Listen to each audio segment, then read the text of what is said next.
Hi friends, আজ আমি তোমাদের সাথে শেয়ার করছি টমেটো চিংড়ি ভর্তা। তোমরা কে কে টমেটো চিংড়ি ভর্তা খেয়েছো কমেন্ট করে জানিও। আমি তো প্রথমবার ট্রাই করলাম, আমার তো অসাধারণ লেগেছিলো। তোমাদেরও যদি ভালো লাগে তোমরা রেসিপিটা ট্রাই করো আর আমাকে জানাতে ভুলো না কেমন লাগলো।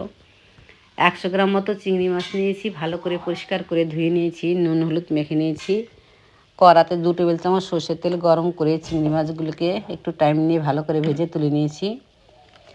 ওই তেলের মধ্যেই 2টো শুকনো লঙ্কাও নাড়াচাড়া করে নিয়ে ভাজা ভাজা করে নিয়েছি, তুলে নিয়েছি।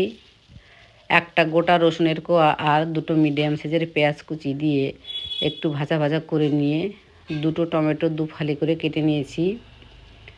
টমেটোটাকে দিয়েও একটু ভাজা ভাজা করে নিয়েছি। পরিমাণ মতন নুন আর 2-3টে কাঁচা লঙ্কা দিয়েও একটু ভাজা ভাজা করে নিয়েছি। সব কিছু ভালোভাবে সিদ্ধ হয়ে এলে বেশ কিছুটা ধনেপাতা আর 2-3টে কাঁচা লঙ্কা দিয়েও একটু নাড়াচাড়া করে নিয়ে ঠান্ডা করে মিক্সার জারে পেস্ট করে নিয়েছি। শিলনোড়াতেও বেটে নিতে পারো। এরপরে উপর থেকে একটু কাঁচা তেল ছড়িয়ে দিয়েছি, গরম ভাতের সাথে পরিবেশন করেছি। অসাধারণ লেগেছিল। আজ এখানেই শেষ করছি।